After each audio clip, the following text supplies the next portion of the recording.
इंतजार करने वालों को सिर्फ उतना ही मिलता है बच्चे जितना कोशिश करने वाले छोड़ देते हैं। तो ध्यान रखिए, हमें किसी भी चीज का, किसी भी पॉइंट ऑफ टाइम का, आपका एग्जाम कब है, आपका एग्जाम कब नहीं है, ये सारी चीजें आपको पता होने के बाद आपको तैयारी शुरू कर देनी है, आपको अपनी कोशिशें जारी रखनी है। एग्जाम के एक दिन पहले का वेट नहीं करना है।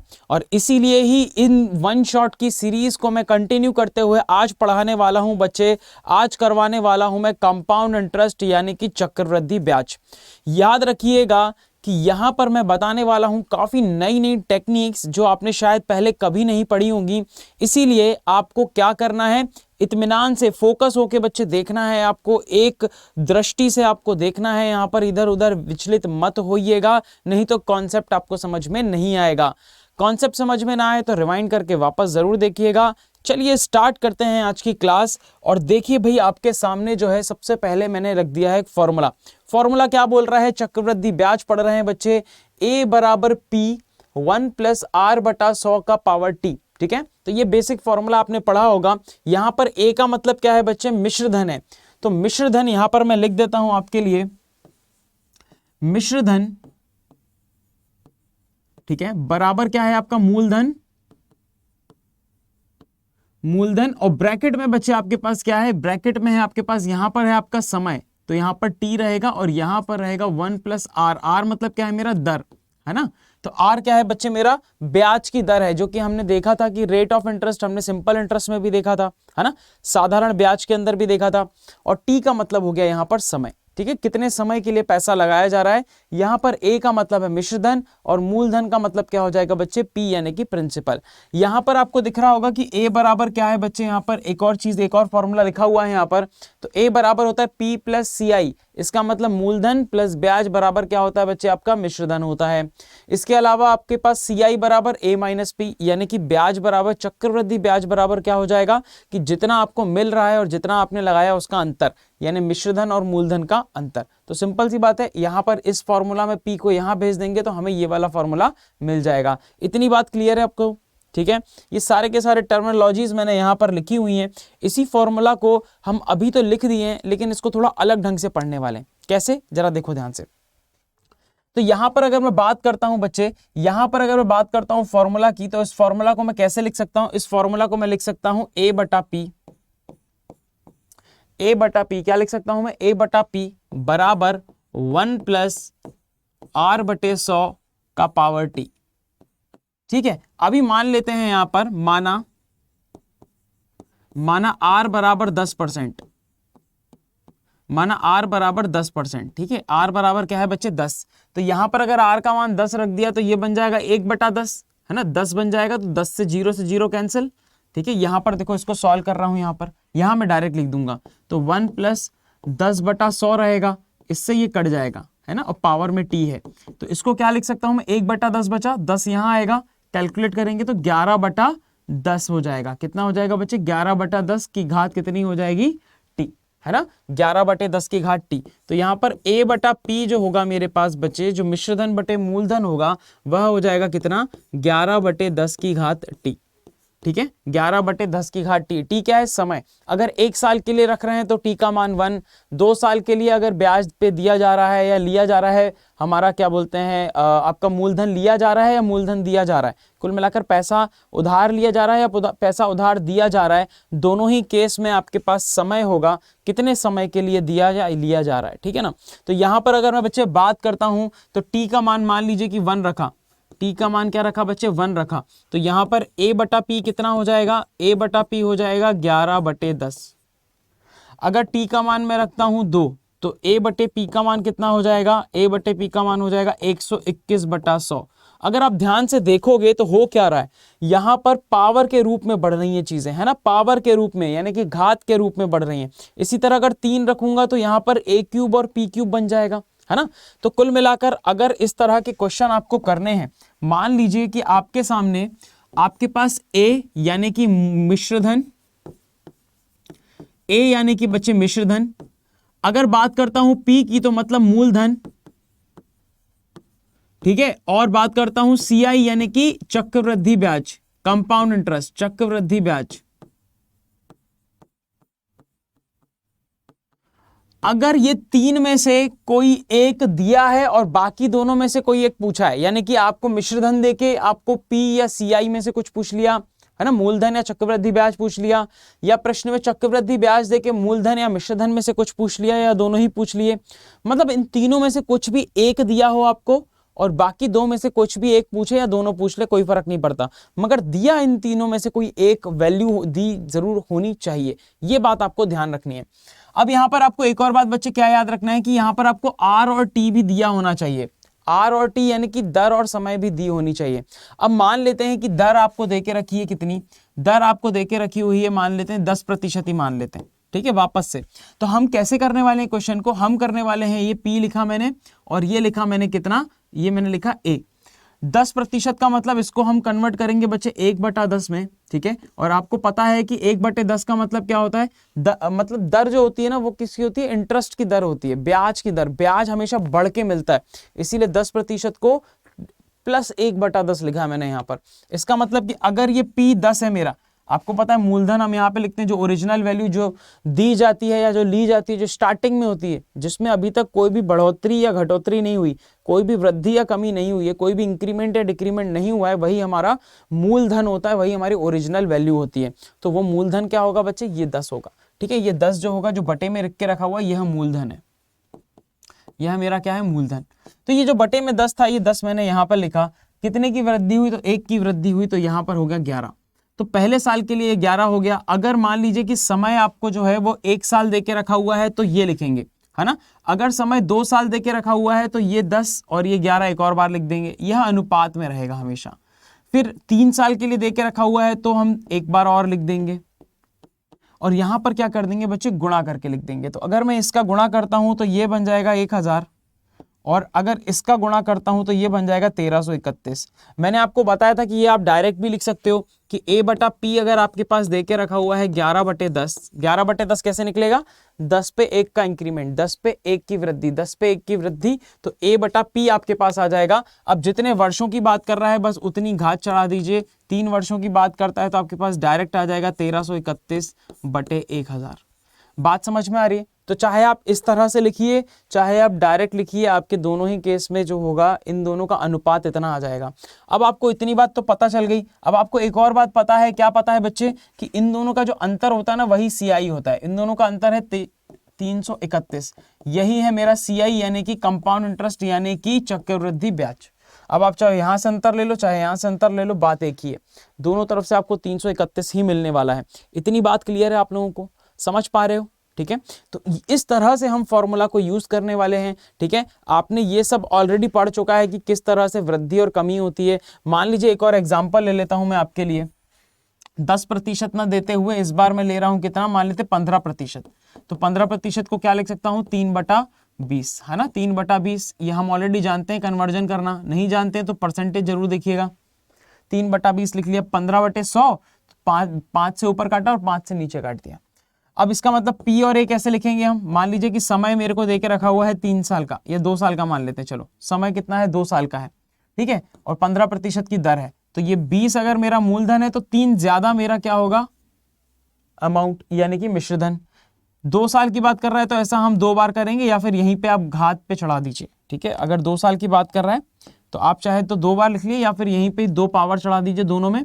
तो यहाँ पर यह आ जाएगा आपके पास 400 और यहाँ पर आ जाएगा 529, ठीक है। इन दोनों का अंतर कितना आएगा, 129, और ये कहलाएगा मेरा चक्रवृद्धि ब्याज यानी कि CI, चक्रवृद्धि ब्याज यानी कि CI। बात समझ में आ रही है। इस तरह से हम क्वेश्चंस को सॉल्व करने वाले हैं।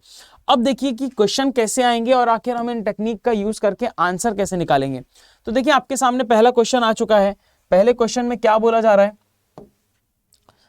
कि 5,000 रुपए पर 20% की दर से 2 साल के लिए चक्रवृद्धि ब्याज ज्ञात कीजिए। अभी मैंने आपको बताया था कि क्या करना है हमें बच्चे, 20% को कन्वर्ट कर देना है हमें फ्रैक्शन में, है ना। और क्योंकि ये प्लस होगा, हमेशा ब्याज बढ़ के मिलता है, इसीलिए हमेशा ये इंक्रीमेंट ही होगा।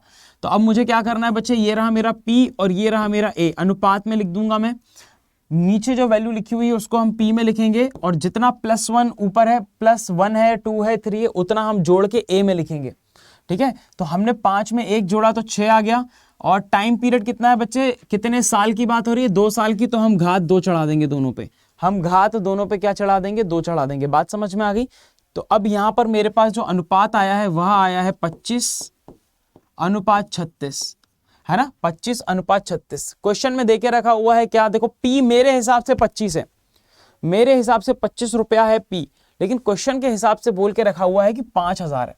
तो हम क्या करेंगे, इस 25 को 5000 से कंपेयर करेंगे, यानी कि 25 बराबर अगर 5000 है, यूनिटरी मेथड का बच्चे यूज करेंगे, है ना। मतलब क्या कि 25 बराबर 5000, तो 1 बराबर कितना, 1 बराबर कितना, 25 से भाग दे तो 2 बार, और ये 200। ये जो 1 का मान आया है, ये 200 जो आया है, ये मल्टीप्लाइंग फैक्टर गुणक कहलाएगा ये आपका। अब इसका गुणा आप किसी में भी कर दो, वो आपको एक्चुअल वैल्यू जो वास्तविक मान है वो दे देगा। अब प्रश्न में पूछा क्या है, चक्रवृद्धि ब्याज। चक्रवृद्धि ब्याज होगा इन दोनों के बीच का अंतर। इन दोनों के बीच का अंतर कितना है बच्चे, कौन बताएगा। 25 और 36 के बीच का अंतर कितना है, 11।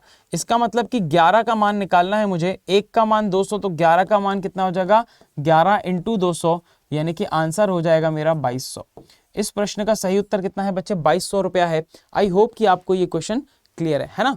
देखो 2200 दिख रहा है, ऑप्शन नंबर बी इस प्रश्न का बिल्कुल सही उत्तर है। चलो एक और क्वेश्चन करके देखते हैं। एक निश्चित राशि 5% प्रतिवर्ष की दर से 2 वर्षों में इतनी हो जाती है। इतनी हो जाती है मतलब ये आपको मिश्रधन दे के रखा हुआ है। जो हो जाता है, कुछ लगाया जा रहा है तो वह मूलधन है, जो हो जाता है बिकम्स बोलता है ना, हो जाता है इतना, तो वह होता है आपका मिश्रधन। ये आपका मिश्रधन आपको क्वेश्चन में दे के रखा हुआ है, ठीक है। चलो और क्या दे के रखा हुआ है, 5% प्रतिवर्ष। तो हम जानते हैं 5% को हम क्या लिख सकते हैं, 1/20, है ना। तो ये हो जाएगा +1/20, क्यों, क्योंकि ये ब्याज की दर है। तो यहां पर अगर मैं लिखना चाहूं P और A का अनुपात, कितने सालों की बात की जा रही है, तो सबसे पहले तो मैं लिख देता हूं 20 और उसमें 1 की वृद्धि 21। ये तो हो गया मेरे पास अनुपात आ गया। जितने सालों की बात कर रहा है उतनी पावर चढ़ा दो। 2 सालों की बात कर रहा है और रेट सेम है, अगर दर सेम है तो पावर चढ़ा देंगे, नहीं तो अलग अलग दर को अलग अलग दर से यहाँ पे लिखेंगे और गुणा करके लिख देंगे। तो वो देखेंगे नई दर जब आएगी, जो अलग अलग हर साल में अलग अलग दर पूछेगा, तो उन केसेस को भी हम सॉल्व करने वाले हैं। फिलहाल समझते हैं इसको, है ना। तो यहां पर बोला जा रहा है बच्चे कि 20 का स्क्वायर करेंगे तो ये हो जाएगा 400, 21 का स्क्वायर करेंगे तो हो जाएगा 441। होगा कि नहीं होगा, हाँ। अब मुझे पता है कि इनके बीच का जो अंतर होगा ना बच्चे 41, वह होगा मेरा क्या, साधारण ब्याज।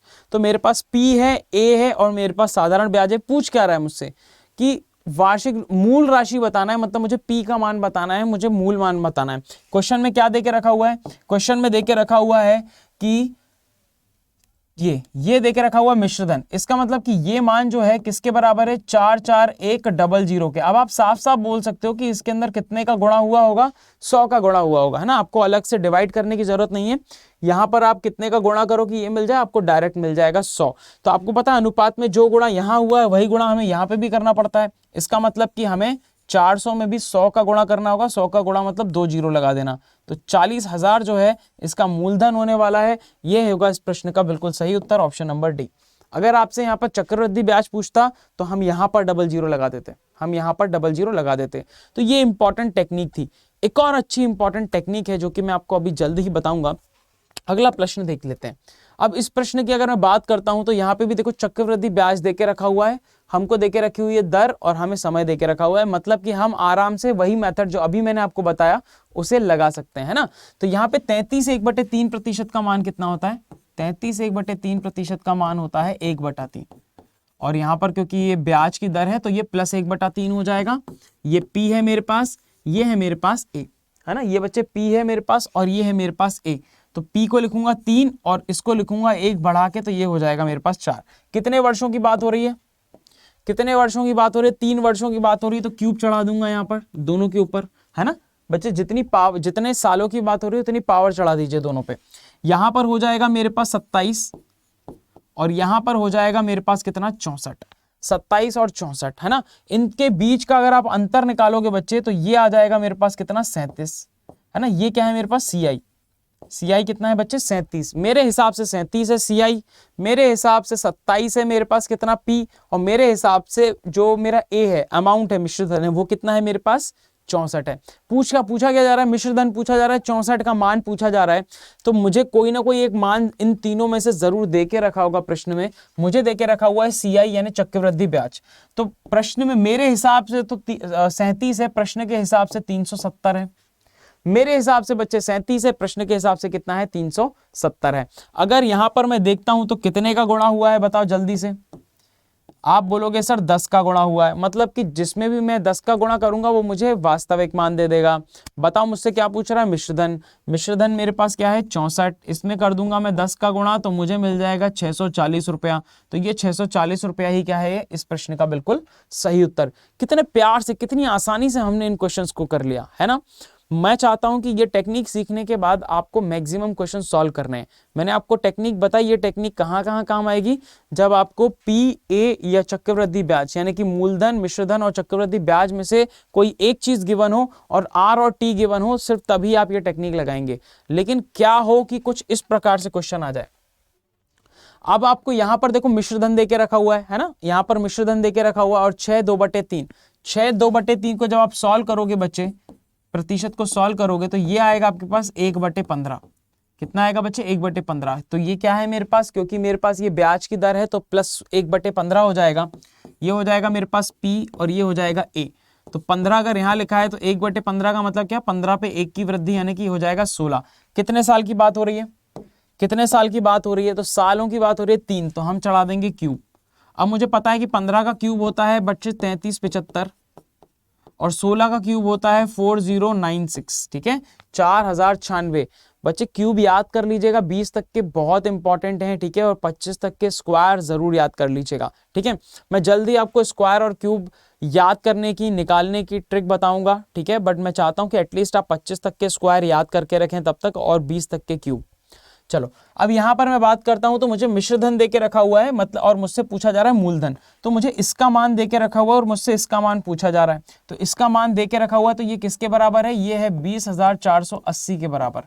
इसका क्या मतलब हुआ, इसका मतलब ये हुआ है कि भाई यहां पर कितने का गुणा करूं कि ये मिल जाए। आपको दिख रहा होगा ये 4 है, ये 20 है, मतलब 5 का गुणा हुआ है। मतलब कितने का गुणा हुआ है, 5 का। आप चाहो तो देख सकते हो कि 96 × 5 480 और 4 पंजे 20, तो ये पूरा का पूरा 5 से विभाजित है।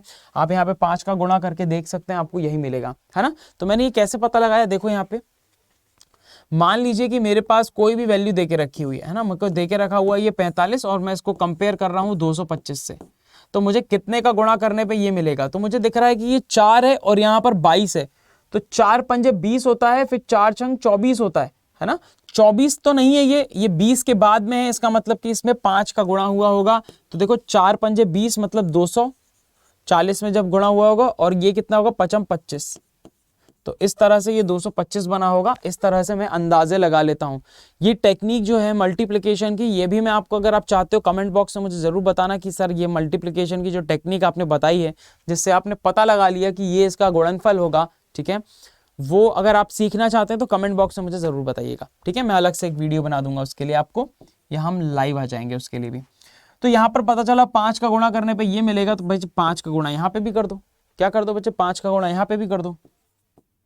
तो 5 का गुणा किया तो 5 25, कैरी आया कितना मेरे पास 2, फिर 5 7 35, 35 और 2 37, कैरी आया कितना 3, 5 3 15 और 3 18, कैरी आया 1 और ये हो जाएगा 16, 16,875 दिख रहा है कहीं पे।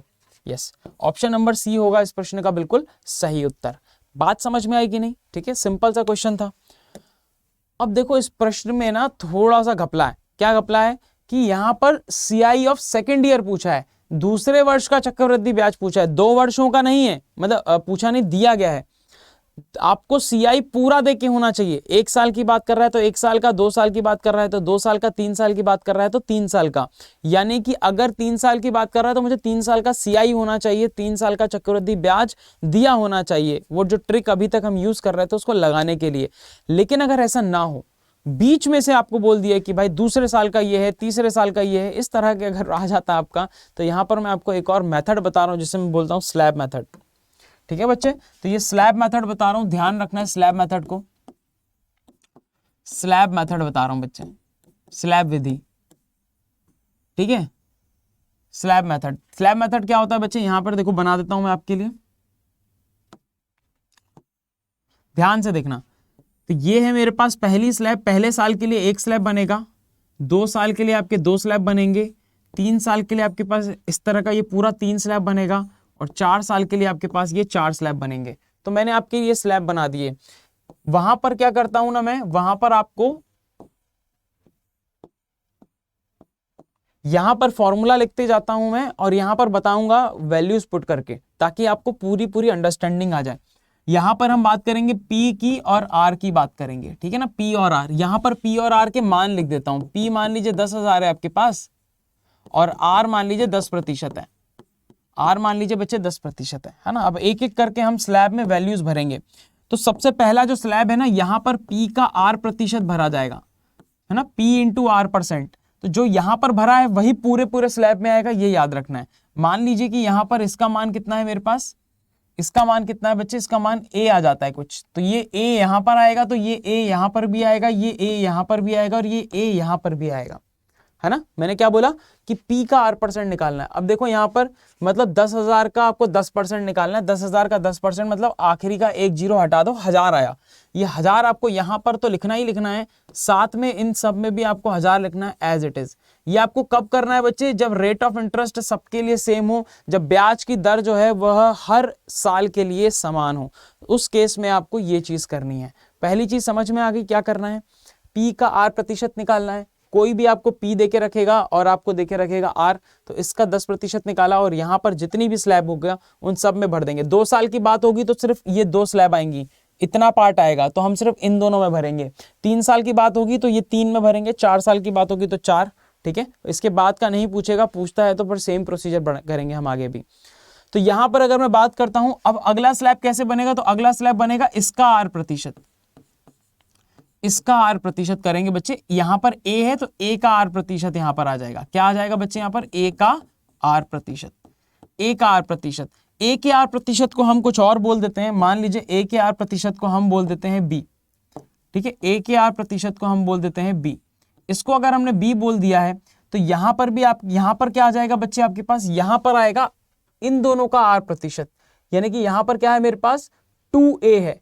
इस स्लैब के पहले, ये स्लैब को छोड़ो, ये स्लैब के पहले कितना आया है आपके पास ब्याज, तो आपके पास A और A, तो यहां पर 2A आया है आपके पास, 2A का R% आया है। क्या आया है, 2A का R%, और A के R% को हम बोलते हैं B, तो ये वाला पार्ट बन जाएगा बच्चे 2B। समझ में आ रही बात। इसी तरह अगर मैं इसकी बात करता हूं तो ये है आपके पास, इसके पहले कितने A हैं आपके पास, 1 2 3, इसके पहले कितने A हैं आपके पास, 1 2 3, तो ये बन जाएगा 3A का R%, 3A का R%।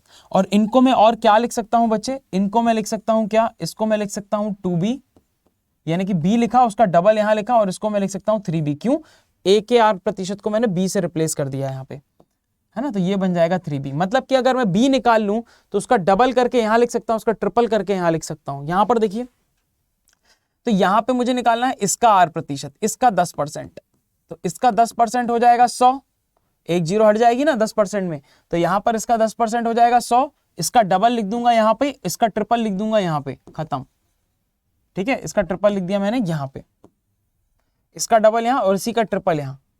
तो कितनी आसानी से स्लैब भर दिए मैंने 4 साल के, दिख रहा है आपको। अब आगे बढ़ते हैं, आगे में क्या होगा, अब इस B का R% यहां लिखा जाएगा, अब इस B का R% यहां लिखा जाएगा। क्या लिखा जाएगा यहां पे, B का R%। और ये वाले स्लैब के पहले, ये वाले स्लैब के पहले B था, ये रहा B था सिर्फ स्लैब के पहले, इसीलिए B का R% लिखा। ये वाले स्लैब के पहले देखो टोटल कितने B हैं, तो 1 B यहां है, 2 B यहां है, टोटल 3 B है, दिख रहा है आपको। इस वाले स्लैब के पहले देखो यहां पर 3 B है, तो यहां पर मैं लिखूंगा 3B का R%, 3B का R%, ठीक है। अगर B के R% को बच्चे मैं मान लेता हूं, इस B के R% को अगर मैं C मान लेता हूं, तो ये B का R% को C से रिप्लेस किया तो ये बन जाएगा मेरा 3C, ये बन जाएगा मेरा 3C। मतलब कि अगर मैं इसका 10% यहां निकालता हूं तो यहां बन जाएगा 10, और इसका ट्रिपल मुझे नीचे लिख देना है, यानी कि 30 यहां लिख देना है, यानी कि 30 यहां लिख देना है। अब यहां पर फाइनली मेरे पास है C, इसका R% यहां पर आ जाएगा, तो आपको दिख पा रहा होगा जो ऊपर लिखा हुआ है ना, उसका R% यहां, इसका R% यहां, इसका R% यहां, तो ये बन जाएगा आपके पास C का R% यहां पे। इसको मैं बोल देता हूं D, इसको मैं बोल देता हूं बच्चे D। तो इसका 10% यहां पर आ जाएगा, इसका 10% आ जाएगा आपके पास कितना, 1। अब क्या करना है बच्चे, अब आपको बस इनको जोड़ देना है। तो इन सबको अगर जोड़ते हो तो ये आपके पास आएगा 4000, प्लस इसको जोड़ोगे तो आएगा आपके पास 600, प्लस इसको जोड़ोगे तो ये आएगा आपके पास 40 प्लस 1, तो ये हो जाएगा 4 6 4 1। क्लियर है? ये आपके पास आ गया चक्रवृद्धि ब्याज। ये पूरे के पूरे ये पूरा का पूरा स्लैब है यहां से लेकर यहां तक, ये कहलाता है मेरा CI, ये मेरा चक्रवृद्धि ब्याज है, ये मेरा चक्रवृद्धि ब्याज है। इसमें से सिर्फ इतने की बात करूं अगर मैं, तो ये कहलाता है मेरा SI, ये कहलाता है मेरा SI। मतलब कि आप यहां से SI भी निकाल सकते हो। ये पूरा पार्ट कहलाता है मेरा SI, और ये बचा हुआ पार्ट क्या कहलाएगा बताओ, कौन बताएगा बच्चे? ये बचा हुआ पार्ट क्या कहलाएगा? तो आप बोलोगे कि सर ये जो बचा हुआ पार्ट है ना, ये CI माइनस SI कहलाएगा। ये जो बचा हुआ पार्ट है ये कहलाएगा मेरा CI माइनस SI। ठीक है, CI माइनस SI। क्यों? क्योंकि पूरा का पूरा चक्रवृद्धि ब्याज है, इतना साधारण ब्याज है, तो बचा हुआ क्या होगा? चक्रवृद्धि ब्याज माइनस साधारण ब्याज। तो ये बचा मेरे पास दोनों का अंतर। तो दोनों का अंतर मैं यहां से निकाल सकता हूं। ये कहलाएगा पहले साल का CI, ये कहलाएगा दूसरे साल का, ये कहलाएगा तीसरे साल का, ये कहलाएगा चौथे साल का। समझ में आ रही बात? तो इस टेक्निक का हम यूज करने वाले हैं बड़े ही प्यार से, बड़े ही शानदार तरीके से। ठीक है, तो चलो यहाँ पे बढ़ते हैं। लेकिन यहाँ पर एक और बात बता दूं कि पहले 2 साल के लिए, 2 साल के लिए कैसे स्लैब बनेंगे, मैंने 4 साल का करके बताया आपको। 2 साल के लिए कैसे स्लैब बनेंगे वो देख लेते हैं। 2 साल के लिए, ठीक है, 2 साल के लिए। 4 साल का तो मैंने देख लिया, यहाँ 2 साल के लिए बता रहा हूं, यहाँ पर 3 साल के लिए बता रहा हूं। 3 साल के लिए, 3 साल के लिए बच्चे। ठीक है, 2 साल के लिए कैसे स्लैब बनेंगे? तो 2 साल के लिए बनेंगे आपके ये स्लैब। 3 साल के लिए क्या बनेंगे? 1 साल के लिए, ये 2 साल के लिए हो गया, और इसी के आगे अगर मैंने ये बना दिया तो ये 3 साल के लिए स्लैब बन गए आपके। ये पहले साल का चक्रवृद्धि ब्याज, इन दोनों को जोड़ेंगे तो दूसरे साल का चक्रवृद्धि ब्याज। ये पहले साल का चक्रवृद्धि ब्याज, इन दोनों को जोड़ेंगे तो दूसरे साल का, और इन तीनों को जोड़ेंगे तो तीसरे साल का। ठीक है, पहले, दूसरे और तीसरे सबको जोड़ देंगे तो पूरे 3 साल का। अब आपको देखो यहां पर मैं बता दूं बहुत इंपॉर्टेंट चीज। ठीक है, इंपॉर्टेंट चीज क्या है वो देखो यहाँ पे कि बच्चे अगर मैं इस पूरे की बात करता हूं तो ये पूरा का पूरा CI है मेरा, है ना। इन सबको जोड़ दोगे तो CI मिलेगा। सिर्फ इतने पार्ट को अगर आप जोड़ते हो, ठीक है, तो आपको मिलेगा SI। SI बोले तो सिंपल इंटरेस्ट, यानी कि आपका साधारण ब्याज। और ये वाला पार्ट जो बचा हुआ है ये कहलाएगा CI माइनस SI। सिंपल एक स्लैब है यहाँ पे। ठीक है, इन दोनों का अंतर यहाँ पर मिल जाएगा आपको। यहां पर 3 साल की बात अगर करता हूं तो ये पूरा का पूरा कहलाएगा मेरा CI, यानी कि चक्रवृद्धि ब्याज। इसके बाद बच्चे अगर मैं सिर्फ इतने की बात करता हूं तो ये कहलाएगा मेरा SI। ठीक है, ये कहलाएगा मेरा क्या? SI, यानी कि साधारण ब्याज।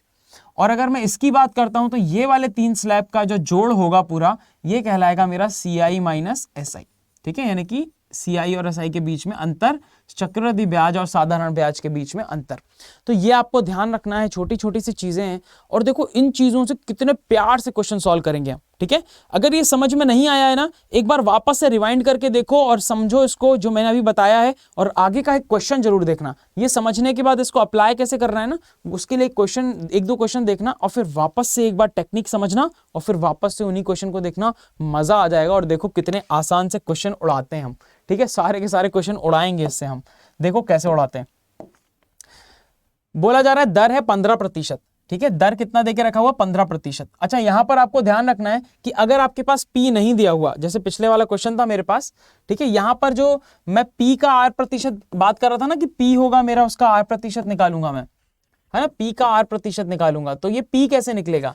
तो अगर यहां पर आपको एक टेक्निक बता रहा हूं मैं कि यदि R को जो आपके पास दर है ब्याज की, उसको अगर मैं लिख सकता हूं A/X के रूप में, यानी कि आपको भिन्न के रूप में लिखना है आपको।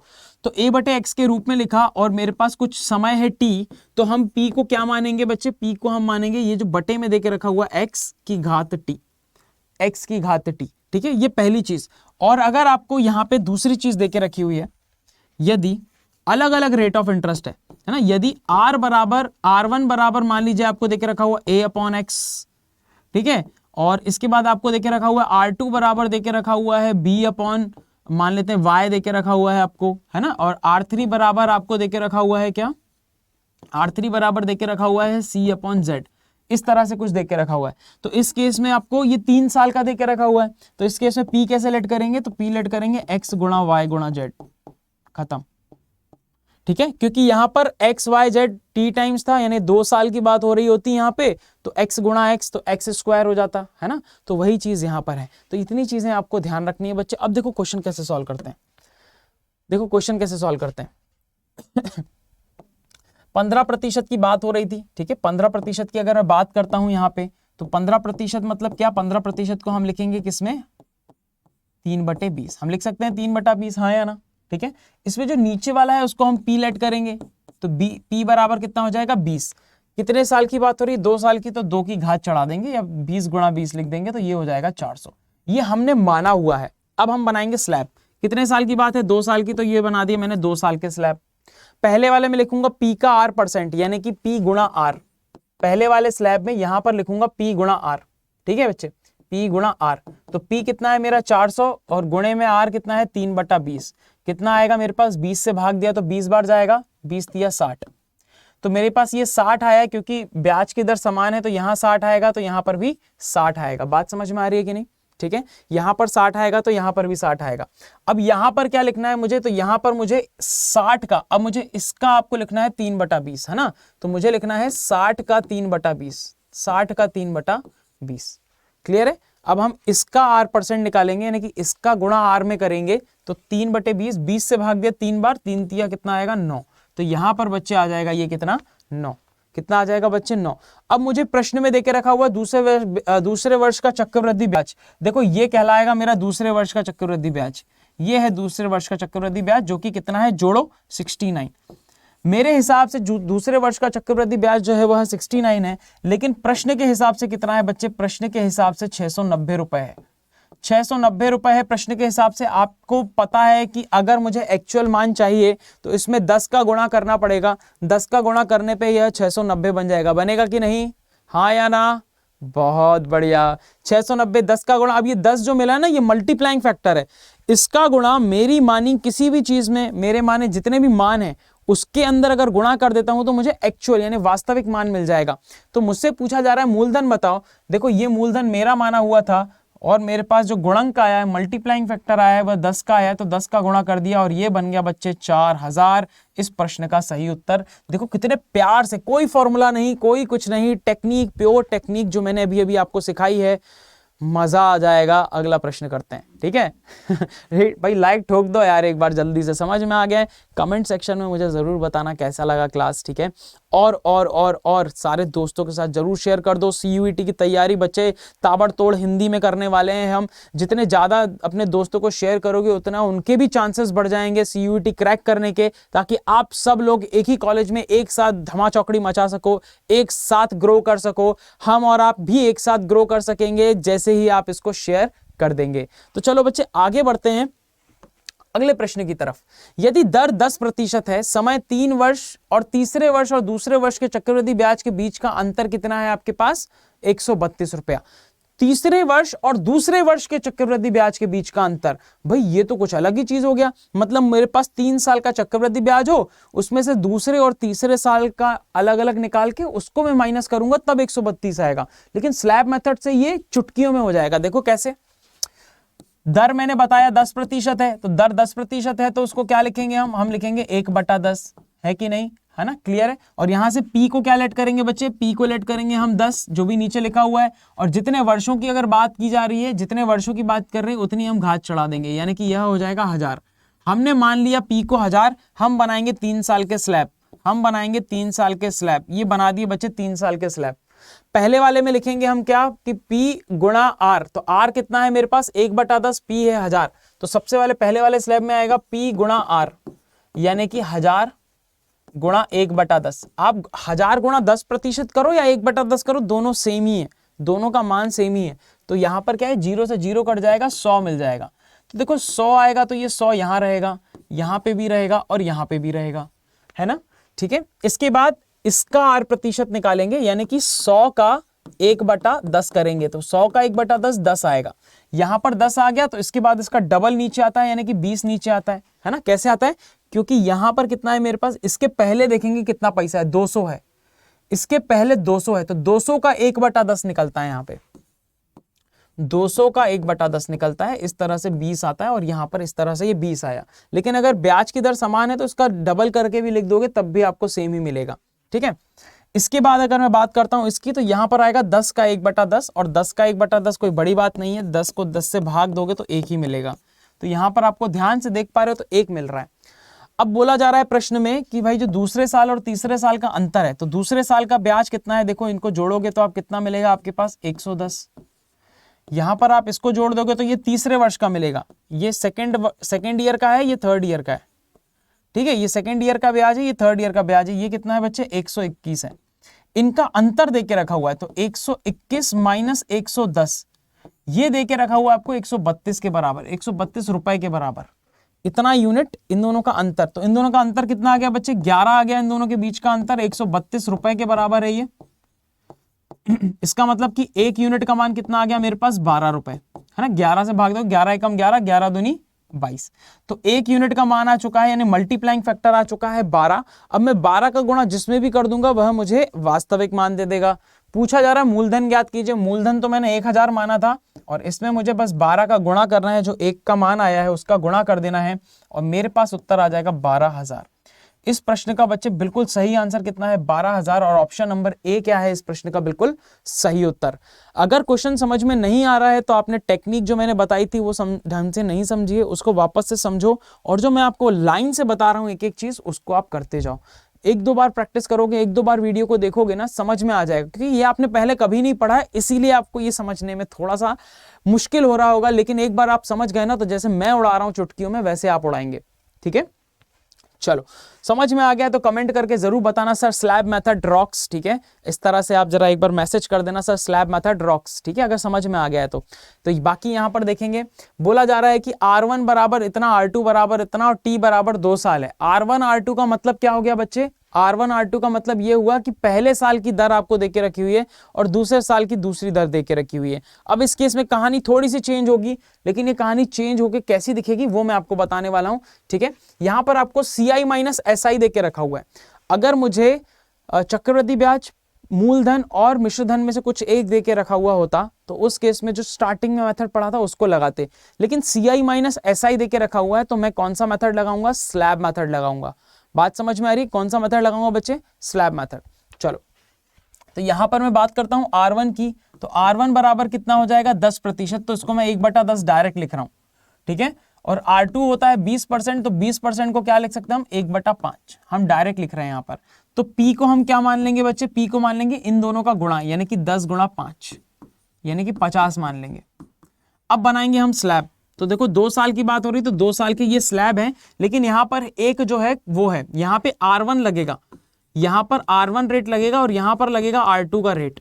तो R1 रेट कितना है बच्चे, यहां पे 1/10 है, 1/10 है और यहां पर कितना है बच्चे 1/5 है, ये ध्यान रखना है। मतलब यहां पर जो भी रेट का कैलकुलेशन होगा, जो भी दर का कैलकुलेशन होगा बच्चे, गणना होगी वह 1/5 पे होगी।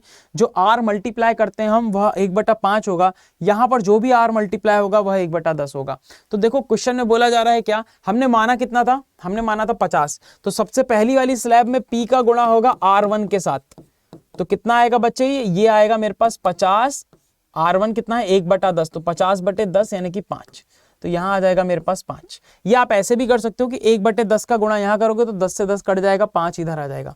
फिर यहां पर P का गुणा अगली स्लैब में करेंगे तो R2 के साथ होगा, यानी कि ये कितना हो जाएगा आपके पास 50/5, यानी कि ये कितना हो जाएगा 10, तो ये 10 आ गया। ठीक है, ऐसा भी कर सकते हो कि ये 1/5 का गुणा यहां करेंगे तो 5 से 5 कट जाएगा, 1/5 का गुणा करेंगे तो 5 से 5 कट जाएगा, 10 बचेगा। ऐसे भी कर सकते हो, नहीं तो मैंने तो लिख के भी कर दिया आपके लिए। अब यहां पर क्या आएगा, तो यहां पर आएगा, यहां पर आप जानते हो क्या आएगा, यहां पर आएगा आपके पास कितना, इसका 1/5, इसका 1/5 है ना, क्योंकि यहां पर क्या है मेरे पास 5 का मुझे R% निकालना है।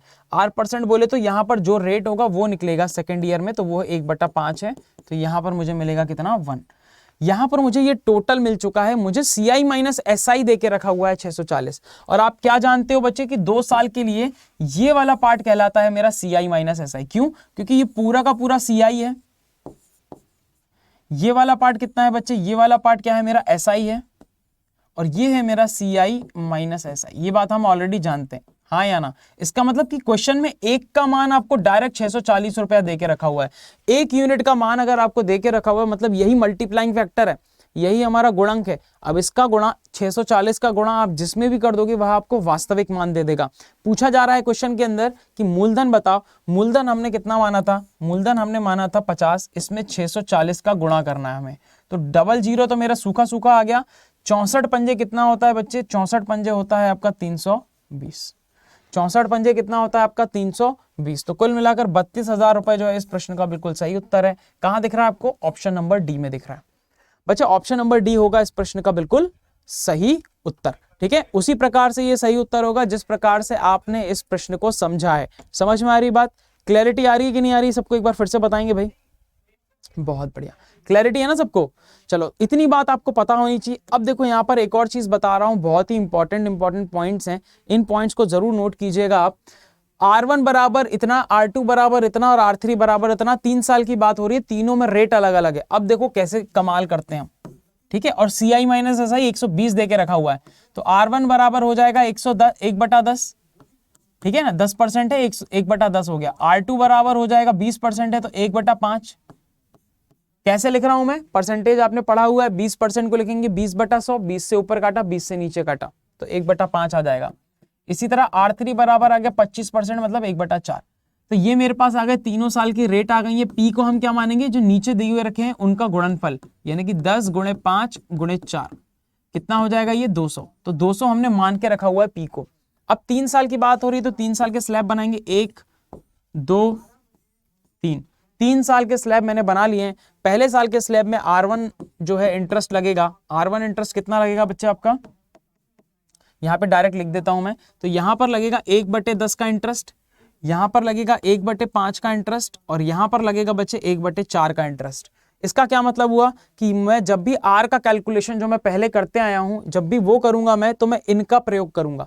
ये सारे कैलकुलेशन मैं यहां पर बताने वाला हूं स्लैब बाय स्लैब। ठीक है, तो बिल्कुल घबराना नहीं है, यहां पर सारे के सारे कैलकुलेशन मैं आपको बताने वाला हूं। देखो ध्यान से, सबसे पहला कैलकुलेशन, तो सबसे पहले मुझे क्या करना है? 200 है मेरे पास पी। ठीक है, 200 है, 200 का गुणा करना है मुझे 1/10 में। क्यों? क्योंकि यहाँ पे जो है 1/10 का रेट है, तो 0 से 0 कटेगा तो मेरे पास बचेगा 20, तो ये रहा मेरे पास 20। दूसरा स्लैब है यहाँ पर, क्योंकि पी का R% है, लेकिन यहाँ पे R अलग है मेरा, तो 200 है मेरे पास पी, 1/5 इसका निकालूंगा तो मेरे पास आएगा कितना? 40। तो यहाँ आएगा 40। इसी तरह से अगर मैं यहाँ पर 200 है बच्चे मेरे पास, और इसका 1/4 निकालूंगा तो मेरे पास आएगा कितना? 50। ठीक है, कितना आएगा बच्चे? 50। या आप ऐसे भी निकाल सकते थे, देखो कैसे, जब आप ये लेट कर रहे हो 1/10 का गुणा करोगे तो 10 कट जाएगा, बचेगा कितना? 5 चौक 20, 5 चौक 20। जब 1/5 का गुणा करोगे तो 5 कट जाएगा, तो 10 × 4 40, 10 × 4 40। जब आप 1/4 का गुणा करोगे, आप देखो रहा, 1/4 का गुणा करोगे तो 4 छुपा लो, 10 पंजे 50, ऐसे भी कर सकते हो। ठीक है ना। अब आ जाते हैं आगे, अब निकालेंगे इसका R%, इसका R% यहाँ पर, तो 20 का R% निकालेंगे यहाँ पर, ये रहा 20, और यहां पर जो R है वह 1/5 है, यहां पर जो R है वह कितना? 1/5।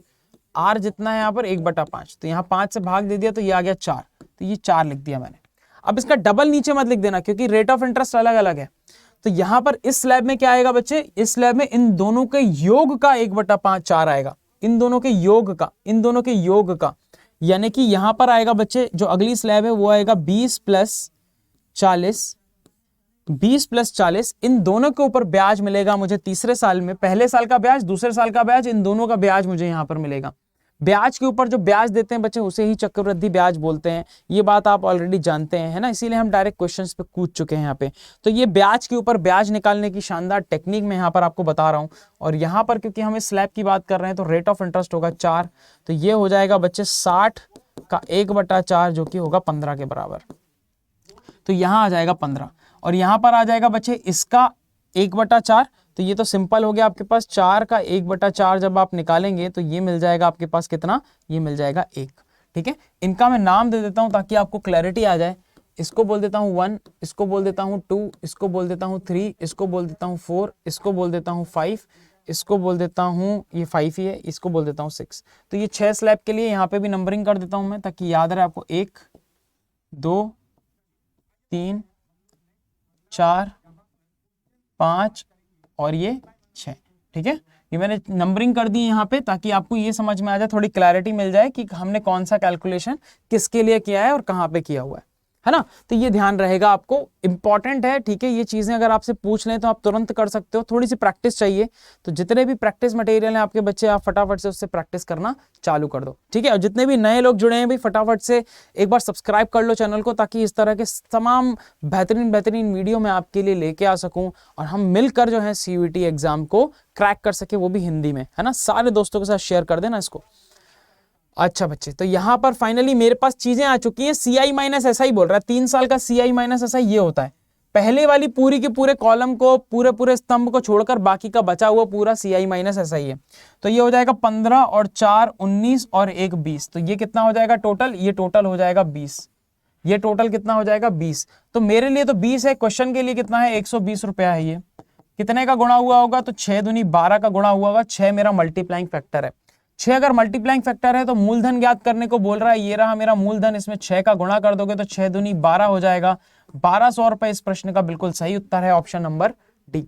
1200 रुपए बच्चे इस प्रश्न का बिल्कुल सही उत्तर है, और उसका उत्तर कितना है? Option number D. ये आपको एक्सप्लेन कर रहा हूं, नहीं तो इतना जल्दी से ये हो जाता है। ये लिख के करने की जरूरत नहीं है, ये आप मन में कर सकते हो पूरे के पूरे कैलकुलेशन। अगर मुझे यही क्वेश्चन करना होता तो मैं किस तरह से करता, देखो कितनी फुर्ती में करता मैं। तो मुझे R बराबर कितना देके रखा हुआ था? 1/10, है ना। R1 बराबर, R2 बराबर देके रखा हुआ था कितना मेरे पास? 1/20। और R3 बराबर देके रखा हुआ था मेरे पास 1/4। यही देके रखा हुआ था। एक बार देख लेते हैं, 1/20 था कि 1/5 था? ये शायद 1/5 था, है ना। 1/5 था। तो ये मुझे देके रखा हुआ था, और टाइम पीरियड 3 साल का देके रखा था। इसके अलावा देके रखा हुआ था CI माइनस SI बराबर 120 रुपया, इतना देके रखा हुआ था। तो मैं क्या करूंगा? मैं P लेट कर लूंगा। तो 10 गुणे 5 गुणे 4, ठीक है, ये लेट कर लिया। बराबर में कितना हो गया? 200। मैंने 3 साल के स्लैब बना लिए फटाक से। ये 3 साल के स्लैब बना लिए। यहाँ आएगा मेरे पास 1/10, यहाँ आएगा 1/5 और यहाँ आएगा 1/4। ये लिख दिया ताकि मेरे को दिक्कत ना हो। तो मैंने 10 का गुणा किया, 10 कट जाएगा, 5 चौक 20। 5 का गुणा किया, 5 कट जाएगा। 1/5 का गुणा किया तो 5 कट जाएगा, तो ये आ जाएगा 40। फिर 1/4 का गुणा किया, 4 कट जाएगा, तो यहाँ आएगा 50। अब मुझे यहाँ पर निकालना है इसका R%, मतलब कि 5 का भाग इसमें देना है। 5 का भाग दिया इसमें तो आएगा 4। फिर यहाँ पर मुझे इन दोनों का टोटल करूंगा तो आएगा 60, और 60 में मुझे 4 का भाग देना है तो कितना आएगा? 15। फिर यहाँ पर करूंगा तो 4 में मुझे 4 का भाग देना है। ये वाले स्लैब में ये 4 आएगा, 4 का R%, तो 4 में 4 का भाग देना है 1। यहाँ पर मुझे पता है कि इनका मेरे पास मान जो है वो 20 है। 20 बराबर 120 है। गुणा 6 करूंगा तो मल्टीप्लाइंग फैक्टर आ जाएगा, और यहाँ पर मैंने 6 कर दिया तो ये आ गया 1200। खत्म। इतने ही कैलकुलेशन करने थे। जितना कैलकुलेशन मन में करोगे उतना जल्दी आंसर आएगा, ठीक है। तो ये ध्यान रखिएगा आप। अगला प्रश्न आपके सामने है। यहां थोड़ी सी कहानी अलग है, इस कहानी को मैं समझा देता हूं आपको। इसे बोला जाता है रेट टाइम कॉन्सेप्ट। इसे बोला जाता है रेट टाइम कॉन्सेप्ट बच्चे, रेट टाइम कॉन्सेप्ट। अब ये रेट टाइम कॉन्सेप्ट क्या है? रेट मतलब आपको पता है दर है, और समय है ये, ठीक है। तो अगर मैं बात करता हूं तो यहां पर हम बात कर रहे हैं कंपाउंडिंग की, यानी कि किस रूप से संयोजित हो रहा है ना। तो यहां पर हम बात करेंगे बच्चे कंपाउंडिंग की, ठीक है। कंपाउंडिंग क्या है आपकी? या संयोजित किस रूप से हो रहा है? संयोजन, जो संयोजन हो रहा है आपके ब्याज का, वो किस रूप से हो रहा है उसकी हम यहां पर बात करेंगे, ठीक है। साथ ही साथ में हम यहाँ पे लिखेंगे R की बात करेंगे, और यहाँ पर हम बात करेंगे किसकी? T की। यहाँ पे हम रेट की बात करेंगे, यानी दर की बात करेंगे, और समय की बात करेंगे, ठीक है। तो यहाँ पर इतनी बात हमें पता चल गई है। रेट और टाइम की बात करेंगे, दर और समय की बात करेंगे। तो संयोजन सबसे पहले होता है आपका वार्षिक, ईयरली कंपाउंडिंग होती है। संयोजन मतलब कंपाउंडिंग, है ना। चलो, संयोजन मतलब कंपाउंडिंग। तो वार्षिक रूप से जब आपकी कंपाउंडिंग होती है या संयोजन होता है, तो रेट को हम R बोलते हैं और T को हम T बोलते हैं। मतलब जो भी R दे के रखा हुआ है वह ईयरली होता है, आपका वार्षिक रूप से ही होता है, और जो समय दे के रखा होता है वो भी वर्षों में ही होता है ना। अब इसके बाद अगर मैं बात करता हूं अर्धवार्षिक की, हाफ ईयरली की, अर्धवार्षिक रूप से, अगर अर्धवार्षिक रूप से संयोजित लिखा हुआ है आपके प्रश्न में, तो R को कर दोगे बच्चे आधा, क्योंकि R जो आपको दिया रहता है वो पूरे वर्ष का दिया होता है। R को कर दोगे आधा, और टाइम को कर दोगे डबल। क्यों? क्योंकि एक साल के अंदर कितने अर्धवर्ष होते हैं? तो आप बोलेंगे 2 अर्धवर्ष होते हैं, है ना। 2 आधे साल होते हैं ना एक साल के अंदर। फिर आता है आपका क्या? त्रैमासिक, क्वार्टरली, है ना। त्रैमासिक, त्रैमासिक। तो त्रैमासिक संयोजन अगर आपको देके रखा हुआ है, त्रैमासिक मतलब एक साल में कितने त्रैमास होते हैं आपके? कितने 3 महीने होते हैं? तो 4 3 महीने होते हैं, 4 क्वार्टर्स होते हैं, क्वार्टरली है ये। ठीक है, 4 क्वार्टरली होते हैं, तो r/4 किया है तो ये हो जाएगा 4t, है ना। कितने क्वार्टरली होते हैं? 4। इसके बाद अगर मैं बात करता हूं मंथली, यानी कि आपका हो जाएगा क्या? मासिक। अगर मासिक है तो मासिक में क्या हो जाएगा बच्चे? r/12, क्योंकि एक साल में कितने मास होते हैं? 12, और यहां पर हो जाएगा ये 12t। और अगर मैं बोल रहा हूं x मासिक, x मासिक मतलब कि 6 मंथ, 6 माह, 4 माह, 10 माह, 8 माह ऐसा आ रहा है अगर आपके पास, तो हम कर देंगे r/12 गुणे x, r/12 गुणे x, और यहां पर हो जाएगा कितना? 12t बटे में x, बटे में x। तो आपको यहां पर इसको देख के क्या समझ में आया? आपको समझ में आया कि बच्चे t में जितने का गुणा हो रहा है उतना ही भाग हम r में दे रहे हैं। t में 4 का गुणा हो रहा है तो 4 का भाग r में, t में 12 का गुणा हो रहा है तो हम r में 12 का भाग दे रहे हैं। t में 12 बटे x है तो यहाँ x बटे 12 है, उल्टा, है ना। समझ में आ रही बात?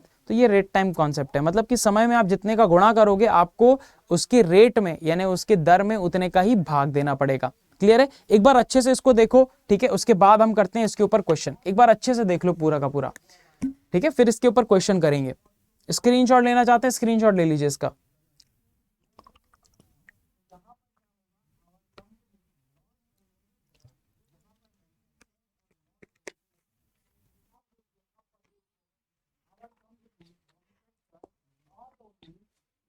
ले लिया?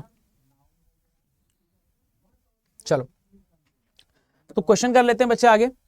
बोला जा रहा है इस प्रश्न के अंदर, देखो r 20% दे के रखा हुआ है, लेकिन समय थोड़ा सा अलग से दे के रखा हुआ है। r भले 20% है लेकिन समय आपको अलग अलग दे के रखा हुआ है। तो एक साल तो पूरा पूरा है मेरे पास, लेकिन दूसरा वाला साल जो है वो 1/4 है। इसको पूरा बनाने के लिए कितने का गुणा होगा? इसमें 4 का गुणा कर देंगे तो ये बन जाएगा मेरा पूरा एक साल, एक टाइम पीरियड, हाँ या ना। तो अब इसको पूरा करने के लिए 4 का गुणा किया है तो इसकी जो रेट होगी उसमें 4 का भाग दे देंगे। समय में अगर 4 का गुणा करके पूरा एक साल बनाया जा रहा है तो यहाँ पर रेट में आप क्या कर दोगे बच्चे? 4 का भाग दे दोगे, जैसा अभी भी मैंने आपको बताया। तो रेट में 4 का भाग दे दोगे तो 20% बटे 4, तो ये हो जाएगा 5%। ठीक है, तो ये हो जाएगा 5%। तो आपको यहां से क्या समझ में आया कि R1 का मान तो मेरे पास 20% है, यानी कि 1/5, लेकिन जो R2 है मतलब कि जो दूसरे साल का जो मेरे पास जो दर रहेगा वह कितना रहेगा मेरे पास? वह रहेगा 5%। 5% मतलब 1/20, 5/100 तो 1/20 बन जाएगा। तो मेरे पास अगेन दो दरें आ चुकी हैं अलग अलग, है ना। इस तरह से मैं इसको सॉल्व करूंगा तो पहले वाले में 1/5 है, 1/5 है कि 1/20 है? हाँ 1/5। और दूसरे में कितना है? 1/20। दूसरे में कितना है? 1/20। और P को क्या मानूंगा बच्चे में? P को मैं मानूंगा 5 गुणा 20 यानी कि 100। डायरेक्ट करेंगे बातें, तो 5 का मैंने भाग दिया तो 20 बचा, और 20 का भाग दे दिया मैंने इसमें तो बचेगा कितना? 5। यहां पर क्योंकि यहां पर मुझे डायरेक्ट क्या है 20 का 1/20 निकालना है, तो ये डायरेक्ट मेरे पास 1 आ जाएगा। मुझे CI दे के रखा हुआ है इसके अंदर कितना? 520 रुपए का, मतलब कि ये पूरा का पूरा स्लैब मुझे जोड़ना है। तो ये हो जाएगा मेरे पास 26 का मान आ जाएगा 520 रुपया। 26 का मान आ जाएगा 520 रुपया। तो बच्चे ये जो आपको दे के रखा हुआ है, ये जो दे के रखा हुआ है, ये क्या दे के रखा हुआ है? 26 का मान आपको देके रखा हुआ है 520। कितने का गुणा होगा? तो 26 दूनी 52 और ये 0 की 0, मतलब 20 का गुणा हुआ है कुल मिलाकर। कितने का गुणा हुआ है? 20 का। अब आपको जो भी निकालना है उसमें 20 का गुणा कर दीजिए। देखिए इसमें 20 का गुणा कर देंगे हम तो कितना बन जाएगा? ये 2000। अगर इसमें आप 20 का गुणा कर देते हो, हमको क्या निकालना है? मूलधन। मूलधन में 20 का गुणा कर दिया तो कितना बन गया? 2000। तो कितना आसान सा क्वेश्चन था। फिर से बता रहा हूं, ध्यान से देखो कि एक साल था पूरा का पूरा, तो भाई पूरी की पूरी रेट आ गई, यानी कि 20% यानी कि 1/5। लेकिन यहां पर 1/4 था। इसको पूरा साल बनाने के लिए देखो 2 साल का स्लैब उठाया ना हमने, तो इसको अगर पूरा एक टाइम पीरियड बनाना है मुझे तो 4 का गुणा करना पड़ेगा। पूरी समयावधि बनानी है तो 4 का गुणा करना पड़ेगा। 4 का यहां गुणा किया है तो 4 का भाग रेट में जाएगा, मैंने आपको बताया था ये बात। तो यहां पर मेरे पास मिल गया कितना बच्चे? 5%। 5% मतलब 1/20। तो दो अलग अलग रेट आ गई, दो अलग अलग समयावधि के लिए। ठीक है, तो यहाँ पर 1/5, 1/20 खत्म। बिल्कुल सेम टू सेम वैसे ही क्वेश्चन सॉल्व करना जैसे पिछला वाला किया था हमने। यहां पर बात करता हूं तो R बराबर देके रखा हुआ है 25%। ठीक है, और ये देखो 2 साल और 73 दिन देके रखा हुआ है। तो R1 बराबर होगा R2 के, बराबर होगा 25% यानी कि 1/4। लेकिन अगर R3 की बात करता हूं बच्चे, तो R3 में 73 दिन, जो तीसरा साल है ना, जो तीसरा साल है वो 73 दिन है। 73 दिन को पूरा एक साल बनाने के लिए, 365 बनाने के लिए 5 का गुणा करना पड़ता है, यानी कि ये बनेगा 365, यानी कि 1 साल। बात समझ में आ रही है कि नहीं? 73 डेज हैं, उसमें 5 का गुणा करोगे तो 365 दिन बनेंगे, यानी कि 1 साल बनेगा। तो यहाँ पर R3 में कितना हो जाएगा, यहाँ 5 का गुणा किया है तो 25 में 5 का क्या हो जाएगा बच्चे, भाग हो जाएगा। 25% में क्या हो जाएगा, 5 का भाग। 25% में हो जाएगा 5 का भाग, तो ये बचेगा 5%। 5% मतलब R3 कितना हो गया, R3 हो गया 1/20। तो R1 R2 दोनों 25% हैं, 1/4 पूरा साल है ना, 2 साल है, पूरा साल है, लेकिन तीसरे साल में 5 का गुणा किया है तो तीसरे साल की रेट बदल गई। तो P बराबर कितना हो गया मेरे पास, तो ये हो गया 4 पहले साल का, दूसरे साल का भी 4 है, और तीसरे साल का कितना है बच्चे, 20।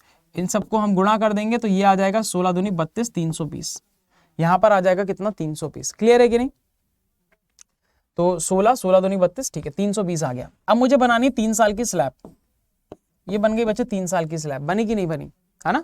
3 साल की स्लैब बन गई। अब मुझे क्या करना है बच्चे, तो यहाँ पर 1/4 है, यहाँ पर 1/4 है, और यहाँ पर 1/20 है। जब 1/4 का गुणा करूंगा तो 1 4 कट जाएगा, 4 दूनी 8, यानी 80 बचेगा। आप चाहो तो 4 का भाग सीधा इसमें भी दे सकते हो, तब भी 80 बचेगा। अब यहाँ पर भी 1/4 है तो यहाँ पर भी 80 बचेगा। यहाँ पर 20 है, जब 20 का भाग दोगे तो 20 हट जाएगा, तो 4 चौक 16 बचेगा आपका, तो ये रहा 16। अब यहां पर करेंगे इसका 8%, ठीक है, इसका 1/4, तो इसका 1/4 कितना आ जाएगा बच्चे, 20 आ जाएगा, है ना। यहां पर क्या करेंगे हम, 80 का 1/4, 80 का 1/4 करेंगे तो कितना आएगा मेरे पास, 20 आएगा। क्लियर?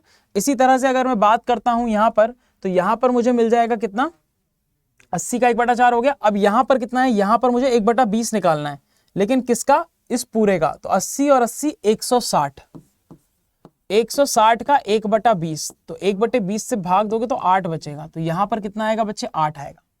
और यहां पर क्या आएगा, सीधा 20 का 1/20, 20 का 1/20, है ना। तो यहां पर कितना आएगा बच्चे, 20 का R%, R% मतलब 1/20, यानी कि कितना आएगा, 1।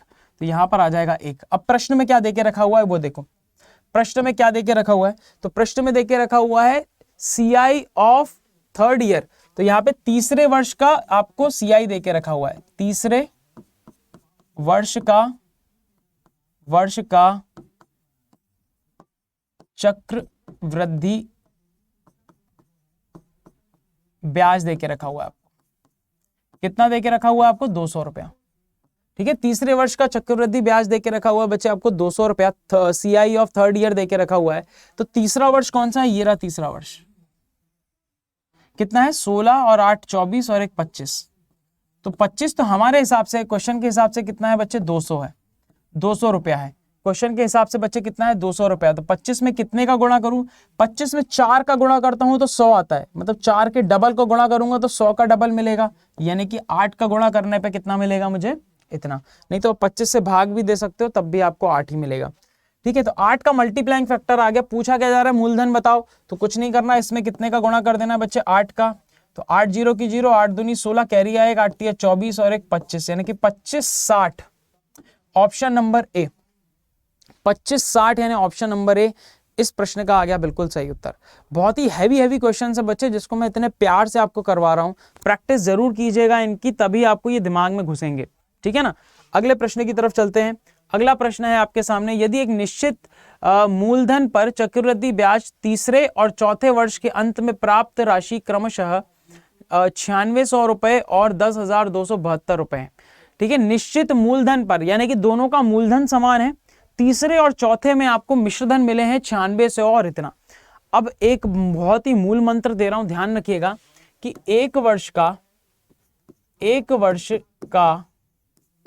CI, एक वर्ष का CI बराबर होता है एक वर्ष के SI के, एक वर्ष के SI के। यानी कि अगर एक वर्ष का CI निकालना है तो वो आप एक वर्ष के SI के बराबर होगा। मतलब अगर आप एक वर्ष का SI निकालते हो, साधारण ब्याज निकालते हो, एक वर्ष के लिए साधारण ब्याज निकालते हो, तो जिस फॉर्मूला से आप साधारण ब्याज निकालते हो एक वर्ष का, उसी से ही आप सॉल्व करोगे तो आपको एक वर्ष का CI मिल जाएगा। ये बोला जा रहा है। ये पहली चीज, ये पहला स्टार मार्क कर लो बच्चे, बहुत इंपॉर्टेंट है। ये पहला स्टार है। ठीक है, ये आपका क्या है बच्चे, पहला स्टार है, ये ध्यान रखना है, पहली चीज। दूसरी चीज क्या ध्यान रखनी है वो देख लो। ठीक है, दूसरी चीज क्या ध्यान रखनी है वो देख लो। तो दूसरा चीज ये ध्यान रखना है आपको कि पिछले वर्ष का, ठीक है, पिछले वर्ष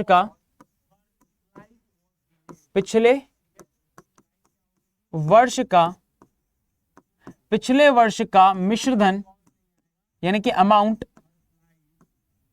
अगले वर्ष के लिए, अगले मतलब नेक्स्ट जो आने वाला है, अगले वर्ष का मूलधन बन जाता है, मूलधन बन जाता है।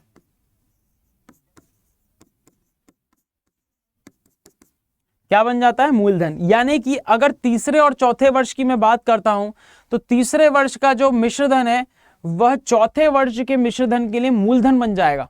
समझ में आ रही बात? इसका मतलब कि ये क्या हो गया बच्चे, ये हो जाएगा मेरे पास P और ये बन जाएगा A। और ये कितने साल का अंतर है? 1 साल का। तो अगर मैं 1 साल का ब्याज देखूं तो इन दोनों के अंतर से मुझे ब्याज मिल जाएगा। तो इन दोनों के अंतर से जो मुझे CI मिलेगा बच्चे, वह कितना मिलेगा? देखो ध्यान से, अंतर है मेरे पास कितना? 672 का। तो ये जो 672 मुझे 1 साल का मिला है बच्चे, वही तो SI के भी बराबर होगा। और मुझे निकालना क्या है बच्चे? मुझे ब्याज की दर निकालनी है। तो मैं तो SI का यूज करूंगा। ये P है मेरे पास, जो SI का फॉर्मूला आप जानते ही हैं, है ना, साधारण ब्याज का PRT बटा 100। आप इससे निकाल सकते हो बड़े आसानी से, आपको यही आंसर मिलेगा। चाहे आप चक्रवृद्धि ब्याज के फॉर्मूला में भी पुट करके देख सकते हो। तो यहां पर अगर मैं पुट करता हूं तो बच्चे ये आ जाएगा मेरे पास 672, ठीक है। और 672 बराबर में कितना आ जाएगा? P मतलब कितना? 9600, ठीक है। P कितना होगा? 9600, पिछले साल वाला, इंटू T 1 साल का है, 1 साल की बात हो रही है। और R हमें निकालना है, बटे में कितना है बच्चे? 100। ये 2 जीरो से 2 जीरो खत्म। 96 की बात करूंगा, देखो यहाँ 6 है, यहाँ 2 है, तो 6 दूनी 12 होता है और 6 सत्ते 42 होता है, ठीक है। तो यहाँ पर देखता हूं तो बच्चे 7 टाइम्स जा रहा है। देखो 96 का 7 टाइम्स, 96 इंटू 7 करेंगे तो ये हो जाएगा 630 प्लस 42, 630 प्लस 42 है ना, 90 प्लस 6, तो 630 प्लस 42 672। क्या 672 है यहाँ पर? यस। तो ये इसको कितनी बार काट रहा है बच्चे? 7 बार काट रहा है। मतलब रेट ऑफ इंटरेस्ट कितना आ गया मेरे पास? 7%। ऑप्शन नंबर ए, ठीक है। Option number A. कितने प्यार से हमने इस क्वेश्चन को किया। बस ये 2 कॉन्सेप्ट आपको पते होने चाहिए थे। ये स्टार मार्क कर लो बच्चे, बहुत इंपॉर्टेंट कॉन्सेप्ट है ये और बहुत काम आएगा ये आपको, ठीक है। तो टफ बिल्कुल नहीं लगेगा। मतलब कि अगर यहां पर तीसरे चौथे की जगह 11वां साल और 12वां साल भी लिखा होता, या 13वां 14वां लिखा होता, या 49वां और 50वां भी लिखा होता, तो भी हम इसी मेथड से हम रेट ऑफ इंटरेस्ट निकाल लेते। समझ पा रहे हो? कर पाएंगे? क्लैरिटी आ रही है कि नहीं? जल्दी बताओ। चलो बहुत बढ़िया। अगला प्रश्न है, कोई धन 2 वर्ष के लिए स्वयं का 1.69 हो जाता है तो वार्षिक रूप से संयोजित होने पर ब्याज की दर ज्ञात कीजिए, ठीक है। वार्षिक 2 वर्षों की बात कर रहा है। अब आप बोल रहे हो कि भाई मेरा जो P है और ये रहा मेरा A, ठीक है, ये रहा मेरा P, ये रहा मेरा A। तो बोला जा रहा है कि जो मेरा P है वो 1 है अगर मेरा, ठीक है, तो जो A है वो 1.69 गुना है इसका। जो मेरा धन है वह 2 वर्षों में इतना गुना हो जाता है। तो अगर यहां से ये पॉइंट हटाएगा तो यहां पर 00 आ जाएगा, यानी कि ये बन जाएगा 100, है ना, और ये बन जाएगा 169। ये कैसा होता है? ये इस प्रकार से होता है, 1/1.69 है, तो ये पॉइंट हटता है तो ये 2 जीरो इस तरह से लगते हैं ना, इस तरह से लगाया, ये इस तरह से लिखा जाता है। रेशो जो होते हैं A/B को हम ये भी लिख सकते हैं A/B, ठीक है, ये ध्यान रखिएगा। चलो, अब ये 2 वर्षों का है, 2 वर्ष में इतना हो रहा है, तो 1 वर्ष में कितना होगा ये निकालने के लिए यहां 2 वर्ष है तो बच्चे स्क्वायर रूट लगा दीजिए, वर्गमूल कर दीजिए। अगर 3 वर्ष होता तो घनमूल करता, 4 वर्ष लिखा होता यहां पर तो मैं चौथा रूट लगाता उसमें, ठीक है, यहां 4 लिखता। यहां पर अगर 5 वर्ष लिखा होता तो यहां 5 लिखता, इस तरह से। 2 वर्ष है तो हमने ये लगा दिया। यहां पर आएगा 10 और यहां पर कितना आएगा बच्चे? 13। मुझे क्या पता चला कि 10 जो है वो बढ़ के 13 हुआ है। 3 का इंक्रीमेंट हुआ है 10 पे, 3 का इंक्रीमेंट 10 पे कितना प्रतिशत होता है नहीं पता, तो 100% का गुणा कर दो और लीजिए आपके सामने उत्तर आ चुका है कितना? 30%। तो 30% बच्चे इस प्रश्न का बिल्कुल सही उत्तर है, ऑप्शन नंबर बी। समझ में आ गई बात? तो क्या करना है, सबसे पहले तो P और A को लिख लेना है, जितने वर्ष लिखा है उतने का आपको वर्ग मतलब मूल लगा देना है उतना आपको, और फिर जो भी निकल रहा है उसमें देख लो कितने का इंक्रीमेंट आ रहा है, बस उतने का इंक्रीमेंट बटा P, और बस सॉल्व कर लो इंटू 100% लिख के, तो ये आपको R दे देगा। R बराबर क्या आ जाएगा आपका? SI या फिर बोल सकते हो CI जो भी इंटरेस्ट है मेरे पास, ठीक है, तो ब्याज बटे मूलधन गुणा 100%, ठीक है। तो ये 1 साल का, एक्चुअली में 1 साल का, तो ये हम 2 साल से हम 1 साल में आ जाते हैं, ठीक है, 1 साल में आ जाते हैं। आगे बढ़ते, 5,000 की एक निश्चित राशि 3 वर्ष में इतनी हो जाती है तो चक्रवृद्धि ब्याज की दर ज्ञात कीजिए। अब देखिए क्या बोला जा रहा है कि एक निश्चित राशि है 5,000 की, ये रही 5,000 की, ठीक है, और ये कितनी हो जाती है बच्चे, ये हो जाती है 8,640 हो जाती है। तो सबसे पहले बोला जा रहा है कितने वर्ष में हो रही है, 3 वर्षों में हो रही है। चलो काटापीटी करते हैं पहले, ये 0 से 0 खत्म, इसके बाद मैंने इसको काट दिया कितने से, मैंने इसको काट दिया 4 से, ये भी 4 से कट रहा है, ये भी 4 से, 4 से काटा तो 125, ये 4 से काट रहा है, 4 दूनी 8, 4 एकम 4, 4 एकम 4, 4 छंग 24। तो यहाँ पर जो मुझे अनुपात मिला बच्चे वो कितना मिला मेरे पास, 125 और 216। कितने वर्षों में हो रहा है ये, 3 वर्षों में हो रहा है। 3 वर्षों में तो क्यूब रूट लगा देंगे, 3 वर्षों में क्यूब रूट, तो 125 का क्यूब रूट कितना आएगा बच्चे, 125 किसका क्यूब होता है, 5 का, 216 किसका होता है, 6 का। तो आपको पता चल रहा है कि 5 जो है वो 1 बढ़ के 6 हो रहा है, यानी कि 5 पे कितने की वृद्धि है, 1 की वृद्धि है, तो गुणे में 100% कर दो बच्चे, ये आ गया आपके पास R, जो कि कितना है बच्चे, 20% है ऑप्शन में। यस, ऑप्शन नंबर डी आ गया इस प्रश्न का बिल्कुल सही उत्तर। तुरंत निकालोगे बिल्कुल, टेक्निक समझ में आ रही है कि नहीं आ रही। P और A का अंतर, जितना भी आपको साल देके रखा हुआ उतना का क्यूब रूट निकाल के 1 साल में आ जाएंगे, है ना। पहले 1 साल का निकालते थे, जब हमको स्टार्टिंग में रेट देके रखता था तब इस तरह से लिखते थे, फिर इसको लिखते थे 5 है, 5 पे 1 की वृद्धि 6, फिर जितने साल होते थे उतने का हम पावर चढ़ा के ये लेके आ जाते थे। अभी हमें बस उल्टा जाना है और कुछ नहीं करना। चक्रवृद्धि ब्याज पर रखी गई कोई धनराशि 7 वर्षों में स्वयं की 3 गुनी हो जाती है। अब देखो ये बड़ा सिंपल से क्वेश्चन है, मान लीजिए कि ये 1 है, ये हो रहा है 3 गुना, 1 हो रहा है मेरा 3 गुना, और फिर बोला जा रहा है कितने वर्षों में हो रहा है, ये 7 वर्षों में हो रहा है बच्चे, 7 साल में, 7 ईयर्स में हो रहा है। आगे बोला जा रहा है कि स्वयं की 3 गुनी हो रही है, कितने वर्षों में यह स्वयं की 243 हो जाएगी। तो आपको कुछ भी नहीं करना है, ये 243 आपने ये लिखा कि ये जो मेरा 1 गुना है ये 3 गुना हो रहा है, तो ये 1 गुना 243 गुना कितने वर्षों में होगा, तो पहले 243 को इसकी घात में लिखिए, तो ये 243 को हम लिख सकते हैं 3 की घात 5, ये है 3 की घात 1। अब बस आपको क्या करना है बच्चे, आपको ये देखना है कि ये जो घात में 1 है, इस घात को 5 बनाने के लिए कितने का गुणा होगा, तो आप बोलोगे 5 का गुणा होगा। यहाँ घात 1 है, यहाँ घात 5 है, तो घातों घातों में गुणा करना है यहाँ पर, तो इसकी 1 घात में कितने का गुणा करो कि 5 बने, तो आप बोलोगे 5 का गुणा करो। तो ये जो गुणा आपने यहाँ किया ना, वही गुणा आप इनके वर्षों में कर दीजिए, 5 का गुणा, और आपके सामने आ जाएगा 7 पंजा 35, 35 वर्ष इस प्रश्न का बिल्कुल सही उत्तर है। कहाँ है भाई 35, ऑप्शन नंबर ए। समझ पाए क्या करना है, कितने गुना हो रहा है वो लिख लिया हमने, फिर कितने गुना चाहिए वो लिखा, उसको हमने लिखा इसकी घात में, फिर देखा कि इसकी घात में कितने का गुणा करूं कि ये मिल जाए, तो आपने बोला 5 का गुणा करूंगा, तो 5 का गुणा यहां कर दो, तो आपको मिल जाएगा कितने वर्षों में होगा ये। अगले प्रश्न पे चलते हैं। यदि कोई धन 8 वर्ष में स्वयं का 4 गुना हो रहा है, कोई जो धन है मेरा वो कितना हो रहा है बच्चे, 4 गुना हो रहा है, ठीक है, 4 गुना हो रहा है, 4 गुना हो रहा है कितने वर्षों में, 8 वर्षों में। बोला जा रहा है कि यही धन जो है वो 1024 गुना कितने वर्षों में हो।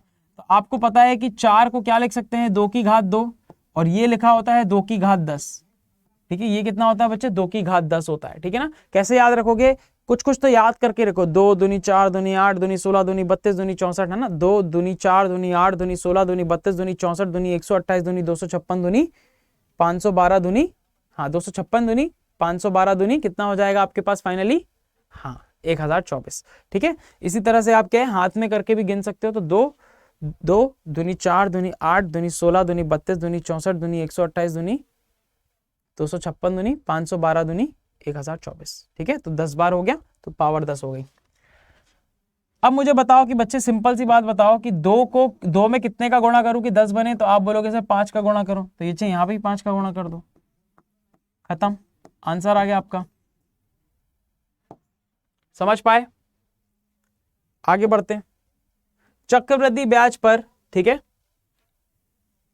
बच्चे, चक्रवृद्धि ब्याज की अगर बात करता हूं तो चक्रवृद्धि ब्याज पर 2 साल में 2000 रुपए की राशि 4000 हो जा रही है। तो सिंपल क्या हो रही है कि एक जो है मेरा वो डबल हो रहा है, 2000 4000 हो रहा है, मतलब एक हो रहा है मेरा डबल, कितने वर्षों में हो रहा है, 2 साल में हो रहा है, ठीक है। अब बोला जा रहा है कि ये जो 1 है मेरा वो बच्चे कितने साल में होगा, मेरा कितने साल में होगा, यहाँ पर कितने वर्षों में, 8000 होगा। तो 2000 कितने वर्षों में 8000 होगा, मतलब कि 2000 4 गुना कब होगा ये पूछा जा रहा है। यानी कि ये जो 1 है मेरा वह 4 गुना कब होगा। 4 को क्या लिख सकता हूं, 2 की घात 2। यहाँ पर कितनी है, 2 की घात 1 है। आंसर बताओगे कि नहीं इसका? तो बच्चे देखो यहाँ पर ये इंटू 2 करूंगा मैं, तब मुझे ये मिलेगा, यानी कि ये हो जाएगा 4 वर्ष, और ये मेरे पास उत्तर आ जाएगा, है ना। यहाँ पर 2 का गुणा करूंगा तो यहाँ पर कितना आ जाएगा, 2 दूनी 4, यानी कि 4 वर्ष हो जाएगा। है क्या 4? Option number B. क्लियर, बात समझ में आ गई? कोई डाउट कहीं पे भी किसी प्रकार का? बहुत बढ़िया। बोला जा रहा है चक्रवृद्धि ब्याज एक निश्चित राशि 5 वर्ष में a गुना हो जाती है, तो 30 साल में कितना गुना होगी। एक निश्चित राशि 1 है मेरी, यह 5 वर्षों में a गुना हो रही है। बोला जा रहा है कि यह 30 साल में कितना गुना होगी, 30 साल में कितना गुना हो जाएगी। तो आपको पता है कि ये इसकी पावर में ही होती है हमेशा, मतलब जो घात यहाँ होती है यहाँ पे भी उसी की घात में होती है। तो यहाँ पर अगर 1 गुना हो रही है तो यहाँ पे घात कितनी होगी वो बताना है हमें। तो आप जानते हो कि जो घात में गुणा होता है वही समय में भी गुणा होता है। तो यहाँ समय में गुणा हुआ है 6 का, इसका मतलब कि इसकी घात में भी कितने का गुणा हो जाएगा बच्चे, 6 का गुणा हो जाएगा। मतलब यहाँ पे ये कितनी हो जाएगी, a की घात 6 गुना, यानी कि ऑप्शन नंबर सी, यानी कि ऑप्शन नंबर सी। बात समझ में आ रही है? क्लियर है? तो बच्चे इस तरह के तमाम क्वेश्चंस आपको मिल सकते हैं कहां पर, कंपाउंड इंटरेस्ट के अंदर। और भी बेहतरीन क्वेश्चंस आपके बनते हैं, लेकिन जो टेक्निक मैंने आपको यहां पर बताई वो सारी टेक्निक आप यूज करके उस सारे के सारे क्वेश्चंस को निपटा सकते हो। तो आज जो मैंने पढ़ाया है उनको एक बार फिर से रिवाइज कीजिएगा। आपने पहले ही कभी टेक्निक नहीं पढ़ी होंगी, इसलिए इस वीडियो को एक बार फिर से देखिए, नोट्स बनाइए, पढ़िए और क्वेश्चंस को सॉल्व कीजिए। मैं जानता हूं कि आपको हर एक क्वेश्चन मिलने वाला है, बिल्कुल सही होने वाला है, और बड़ी तुरंत से आप बनाएंगे उन क्वेश्चंस को। अभी के अभी फटाफट से इस चैनल को सब्सक्राइब कर लीजिए। और तो और आपको एक और चीज करना है बच्चे कि गूगल फॉर्म एक आपको देके रखा होगा डिस्क्रिप्शन बॉक्स में, वहां पर आप लिख के अपनी कोई भी क्वेरी पूछ सकते हो। ठीक है, आप डायरेक्ट रूबरू हो सकते हो किसी भी फैकल्टी के साथ। और साथ ही साथ में टेलीग्राम चैनल को जरूर ज्वाइन कर लीजिएगा ताकि आपको सारी की सारी अपडेट्स मिल सकें। तो मिलते हैं नेक्स्ट सेशन में। Thank you so much, take care, bye bye.